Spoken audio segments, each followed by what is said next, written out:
Hello, and welcome to this video. Thank you so much for tuning in and sharing this now moment with myself and with one another. My intention with all of these videos is to assist in raising the frequency and the vibration with one another and on Mother Earth. And so I just did a video with my whiteboard, and apologies on that because Zoom flips it around. My webcam doesn't, so I'll have to go old school when I'm filming those whiteboard pictures. But just talking a little bit about the stages of ascension. Not that there are stages necessarily, but just a lot of the phases that people are finding themselves in. And just a gentle reminder in that video to just stay in a space of coherence, which is essentially 0 point, which is just a space of allowing. And in that allowing, it opens us up for receiving as well as giving more too, which I didn't really get into in that video. I was trying to keep it short, keep it simple, starseed kind of video. So I'm just going to go into a little bit of flow and kind of see what comes through and go from there. So I'm going to invite you just to take a deep breath in and a long exhale. Breathing is really important. I've been connecting with a few beautiful starseeds recently, specifically who just don't breathe, which I did it too. I catch myself still doing it. It's like when we watch a scary movie or we're getting ready to watch something on TV and we go, and it's kind of, we just forget. And we kind of get into that habit of not letting go. So I invite you to do that here in this space. And I invite you to set your intention, of course, that this be for the benevolence for all and align with the highest levels of love light. And essentially whatever is just most needed now in this moment for Mother Earth, Gaia, or the collective. And just being open to receive whatever is most needed for you in this now moment, should you choose to receive anything. And again, it's not me that's offering this, it's you and your receptivity and your connection with your oversoul or source energy that does this. And I always say that in my sessions, but I'm gonna start saying it more and more in these videos as well.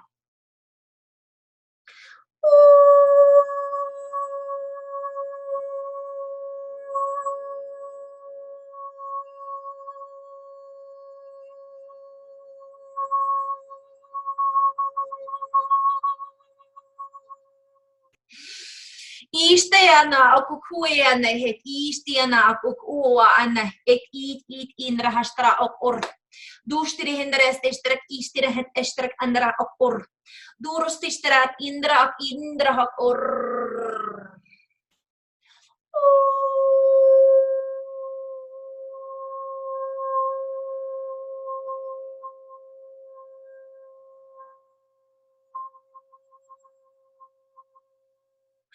Bu en hashtag kiniana awak o diana hashtag iana ok omo oi han naha an okona.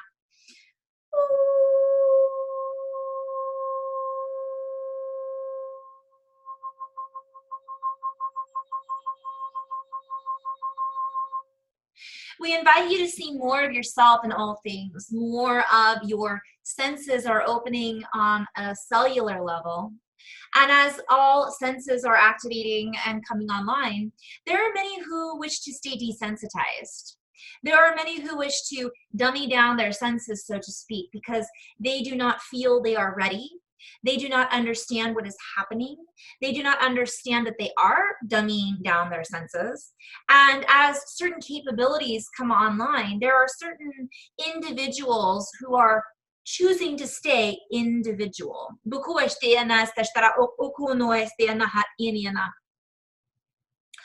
Do en het eerste kiniana akokua wahan et ina hakokua wahan ashtik iniana.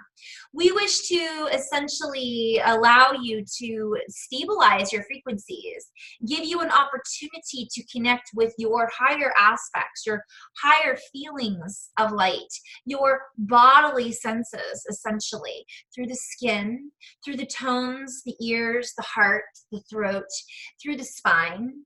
And as you open up to these frequencies that are offered not only in this transmission, but in all in other transmissions that you may hear from other channelers, other sharers of higher vibrational messages, music,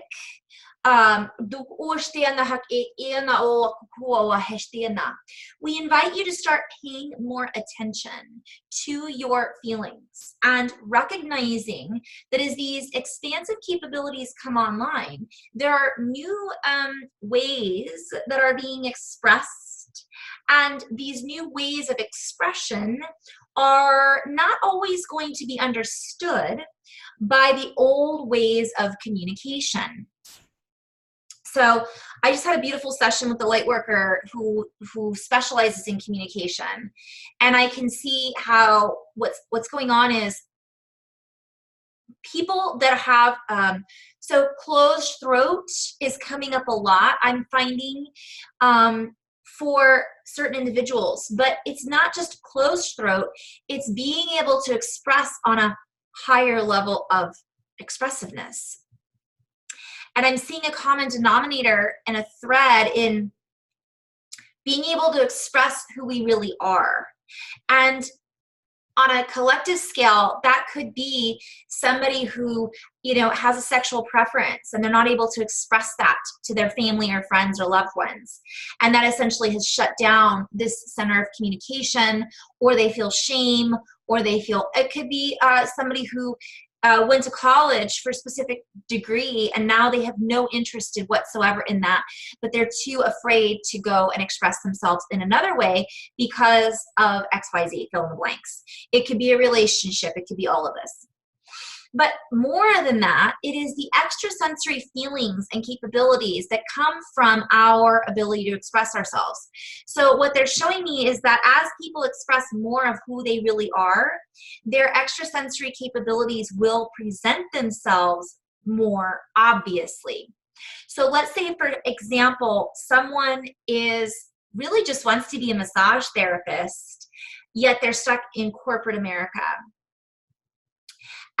Or someone is an IT person, but they don't really like it anymore, but they like working with their hands and they want to explore artwork. I could go on the different frequencies or examples of frequency expression. But what they're showing me is that essentially that might have a common denominator of wanting to work with your hands.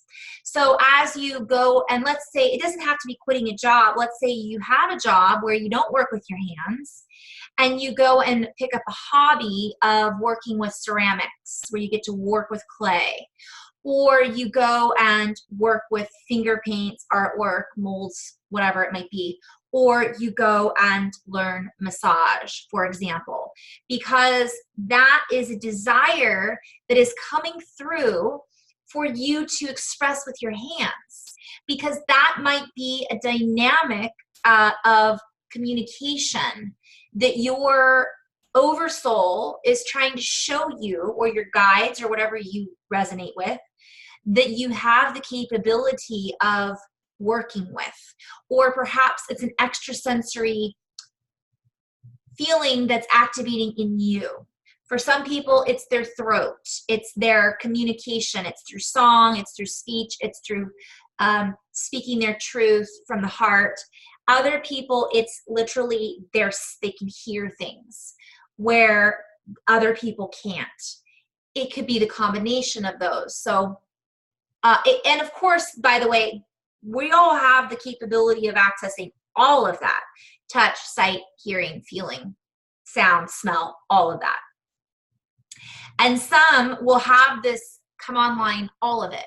But those that are wishing to figure out what their capabilities are and are perhaps stuck in a little bit of a box on labeling what those are.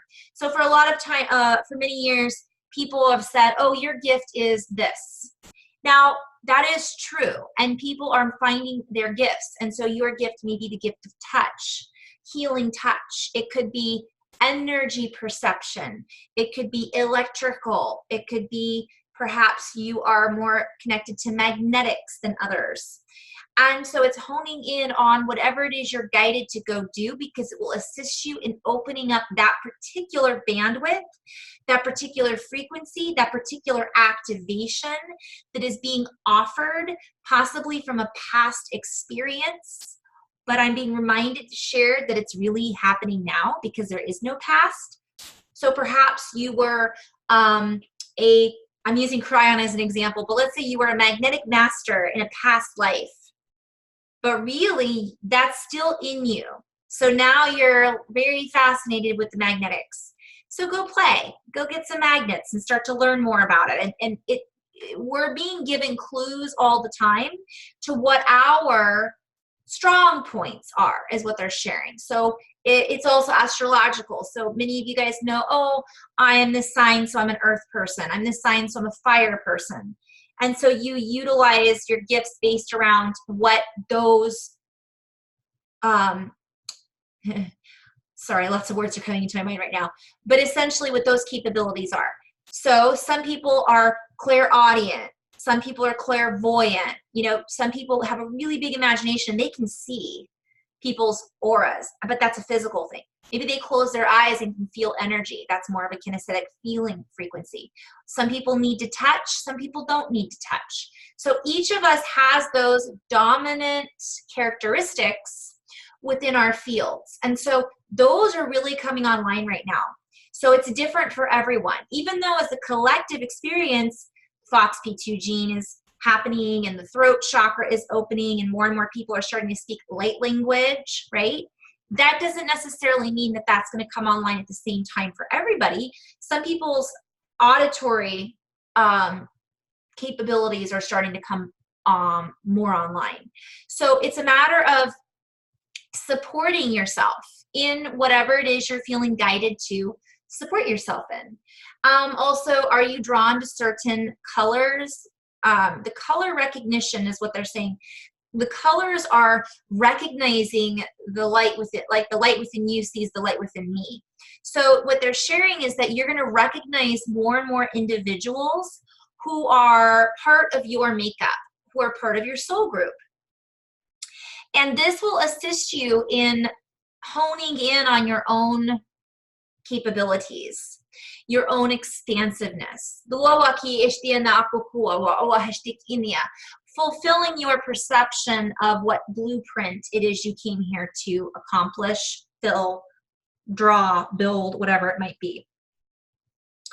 They're reminding me to remind you guys, though, that let's say you came here with a purpose, and your purpose is to be a healer from your perspective. And you got your massage license, you're doing Reiki, and it's just not quite doing it for you anymore. Recognizing that maybe you have the desire to heal through art instead is okay. Shifting that and working with what's being presented to you in that moment is part of what's happening for a lot of us. And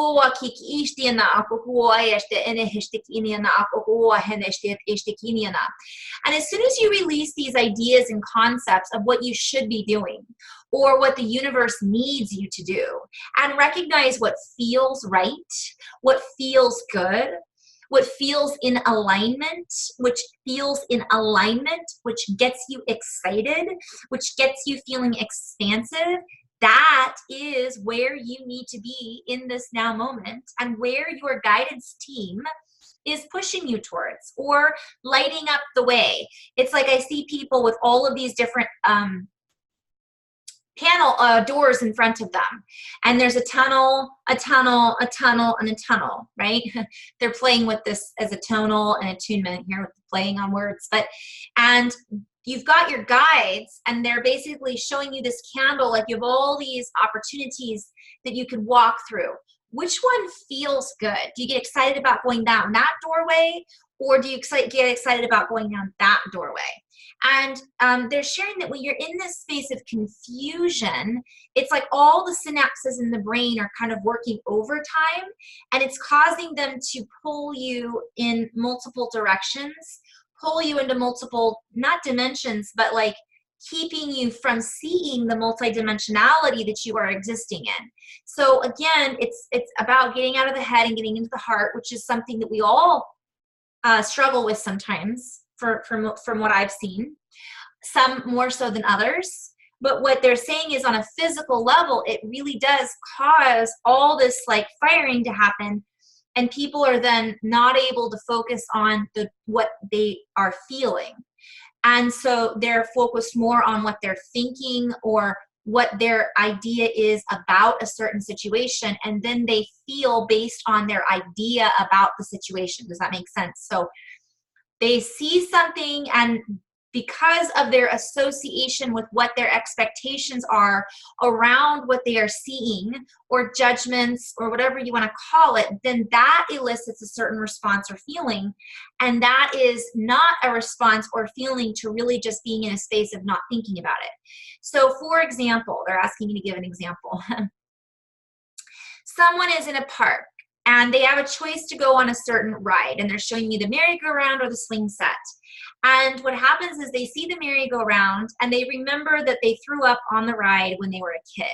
So now they have that association with feeling like that isn't what they want to go on. They'd rather go on the swing, or they see what they're saying, to use 3 examples. So here we go. You got the swing set, I forgot about the slide. And the monkey bars. So let's say you've got all these things on the playground you can play with, and you are in that moment. It might feel like you want to go on. So you see the slide, and that looks like the most fun, but the sun is blaring, so it might be hot.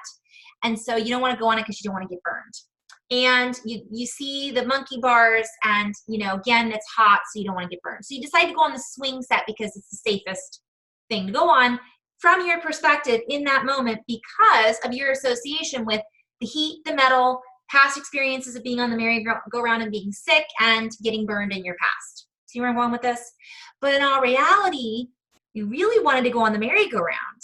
Like, that excited you the most because you kind of felt like, ooh, that might be kind of fun right now, just to be feeling like I'm in a spin. But you chose not to go on it because you weren't going with what felt right immediately. So as kids, we go to the park and we go straight to whatever looks like the most fun. It could be, but you know, sometimes we are associating it too with the color that is more exciting to us, or a shape that's more exciting to us, and that's okay too, because that perspective might be part of what the universe is speaking to you in, because the universe is speaking to you in shapes and colors and sounds and harmonics and frequencies too. The brain is also speaking to you from that, but the brain is also pulling in all these cognitive expressions or connections with those particular experiences. So you see a triangle and you associate it with a pyramid, which then associates it with this, which then et cetera, Instead of being a kid, you just go, ooh, I like that shape right now. That feels good to me. I want to wear that shirt because it's got a star on it and I like that shape. Tomorrow you might like the shape with the heart on it. So again, stopping and just going into the heart and deciding. And also what they're showing, and I've actually had a couple sessions about this in general, and so they're sharing with me that this is an important message for the collective. So when I do sessions with people, it's really beautiful because I get to just not only hone in on maybe what that person on a personal level is wanting information about, but it's also a collective experience. So there's a lot of really cool information. It's a co-creative experience because there's information coming through about what's going on energetically that we're all experiencing right now. So it's about jumping out of our comfort zone. So maybe you go to the park and you only go on the slide because, you know, or et cetera, et cetera. They're saying this time, maybe try the swing set and see how you feel on it. You know, and I talked about that a little bit in a video I just posted. Recognizing your experiences based on your heart and your gut versus your head seems so elementary. I'm having reference to, what's that Scotland Yard? Elementary, Watson? Sherlock Holmes, thank you.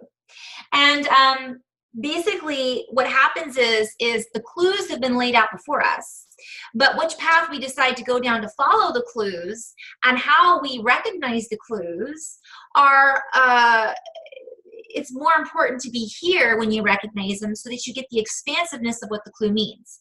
What they're sharing with me right now is that the universe, again, is in all things. So essentially, a penny lying on the ground can recognize many different things, and they're asking me to go a little deeper into that. So let's say you see a penny laying on the ground, and first of all, it might just be a simple thought of somebody might walk by it and go, I'm not picking that up, it's just a penny. So that's one person, and that's their experience, and that's their version of reality. Somebody else walks by and goes, ooh, a penny, my lucky day. They pick it up and they put it in their pocket and they think they're going to have a good day the rest of the day. That's their experience, and that's as far as they go. Another person looks down and says, oh, it's tails. I'm not going to pick it up. That's unlucky. That's their experience. Another person walks by and sees this penny on the ground, and they don't notice any of that. They think, oh, pennies from heaven. I just got a little breadcrumb from the universe. Thank you, source, God, angels, whatever. Penny angels, they put it in their pocket, and that's the way it goes. Another person looks down and says, ooh, I'm going to put that in my piggy bank. I'm abundant. They go home, they put it in their piggy bank. Then you have another person that sees the penny, notices thinks about all of that. It's just a penny, but it's not just a penny because it's pennies from heaven. And oh, it's tails, but I believe in my own luck, and I'm going to pick it up. Maybe this penny has something to tell me, and they look at the date of the penny, 1990, whatever, or 2000, whatever it might be. And then let's say that means something to them. Or they look at the numbers and add them up, and it comes up to an 8, like I do all the time. And that's like, okay, not only is heaven or my source or my higher guidance team or my angelics or my galactics or my oversoul communicating with me right now, but they're trying to tell me something about the number 8 or 7 or 6 or whatever it is. Or that might mean something to me, meaning I'm on the right path. Look for more pennies. You see where I'm going with this? There's layers and levels, and it depends on how much you want to play. Now, I did the last video talking about going too deep. So I'm getting to that space, and the key is staying in existence, staying in coherence about it, and not overthinking it and going, well, what does this mean? Well, what is this? Am I going to get another penny? Does this mean I'm abundant or not abundant? Is that number bad or good? Why am I, that's where you want to stay out of that. But do notice it, because we're always getting clues. We're always getting information from our environment if we're open to it. And if you don't find any, not judging that either. And maybe it's just about you breathing in the air that day and being grateful for the breath that's coming in through the nose, filling up the belly, the chest, and going out of the body, and all of the space that's around us that offers us the constant support of air, life, breath, prana.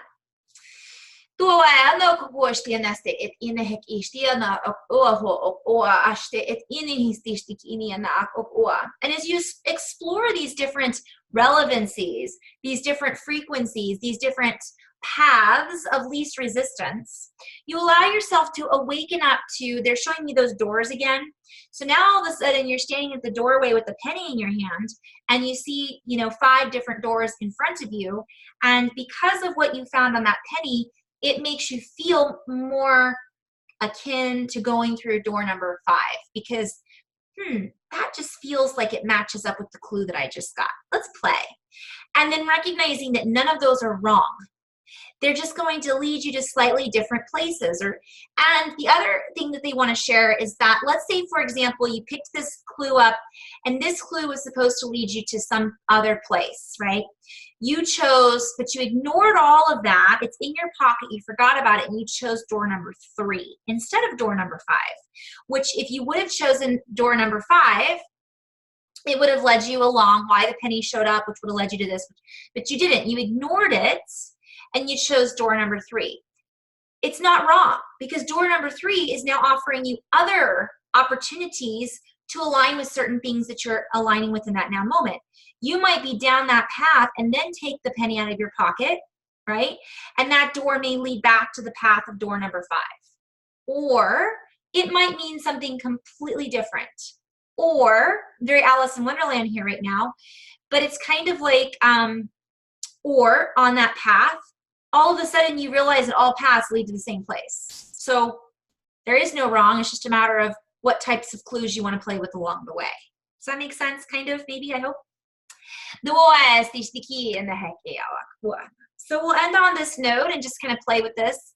So we're being invited to play with our surroundings, be in a playful space, and allow others to explore their own doorways without projecting onto them our ideas of what reality is, or our ideas of what their reality should be. Doesn't have to be, we could talk about what our idea of reality is, but again, it's coming from that space of non-judgment, not judging somebody else for choosing door number 1, when obviously door 3 and 5 would have taken him to the right place, supposedly, right?